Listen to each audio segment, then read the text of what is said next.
పాకిస్తాన్ మాజీ ప్రధానమంత్రి ఇమ్రాన్ ఖాన్ బతికే ఉన్నారా లేదా ప్రస్తుతం ఈ అంశం పాకిస్తాన్ ను కుదిపేస్తుంది.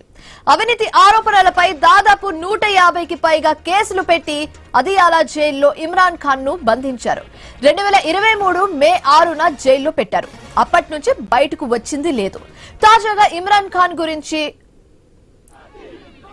అఫ్ఘాన్ రక్షణ శాఖ చేసిన ప్రకటన పాక్ లో అలజడి రేపింది.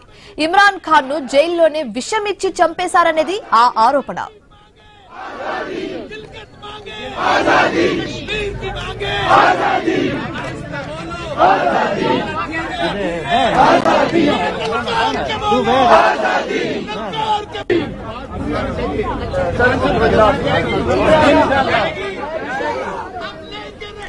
ఇమ్రాన్ ఖాన్ వ్యవహారం ఇప్పుడు పాకిస్తాన్ లో అలజడి రేపుతోంది. పాక్ వ్యాప్తంగా ఆందోళనలు చేపట్టారు ఇమ్రాన్ ఖాన్ పార్టీ పీటీఐ కార్యకర్తలు. ఇమ్రాన్ ఖాన్ ను బంధించిన అదియాలా జైలు దగ్గరకు పెద్ద సంఖ్యలో కార్యకర్తలు అభిమానులు చేరుకుంటున్నారు. ఇమ్రాన్ ఖాన్ సోదరిమణులు కూడా జైలు దగ్గర నిరసన తెలియజేస్తున్నారు. అందరూ జైలు బయట కూర్చొని ఆజాదీ ఆజాదీ అంటూ నినాదాలు కూడా చేస్తున్నారు. దేశంలో తాజా పరిస్థితులపై పాక్ సైన్యం అత్యవసర భేటీ నిర్వహించడం మరింత టెన్షన్ క్రియేట్ చేస్తుంది.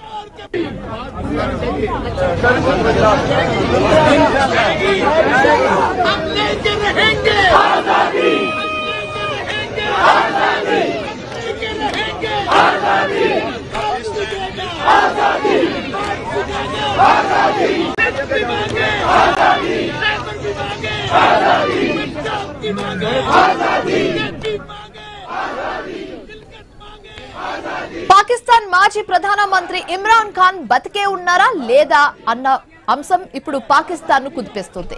అవినీతి ఆరోపణలపై దాదాపు 150కి పైగా కేసులు పెట్టి అదియాలా జైల్లో ఇమ్రాన్ ఖాన్ ను బంధించారు. 2023 మే 6న జైల్లో పెట్టారు. అప్పటి నుంచి ఇప్పటి వరకు బయటకు వచ్చిందే లేదు. తాజాగా ఇమ్రాన్ ఖాన్ గురించి అఫ్ఘాన్ రక్షణ శాఖ చేసిన ప్రకటన ఇప్పుడు పాక్ లో హాట్ టాపిక్ గా మారిందని చెప్పొచ్చు. ఇమ్రాన్ ఖాన్ ను జైల్లోనే విషం ఇచ్చి చంపేశారనేది ఆ ఆరోపణ. ఇమ్రాన్ ఖాన్ వ్యవహారం ఇప్పుడు పాకిస్తాన్ లో అలజడి రేపుతోంది. పాక్ వ్యాప్తంగా ఆందోళన కూడా చేపట్టారు ఇమ్రాన్ ఖాన్ పార్టీ పీటీఐ కార్యకర్తలు.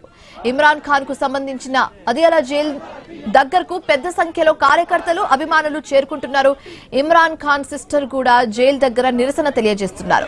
దేశంలో తాజా పరిస్థితులపై పాక్ సైన్యం అత్యవసర భేటీ నిర్వహించడం మరింత టెన్షన్ క్రియేట్ చేస్తుంది.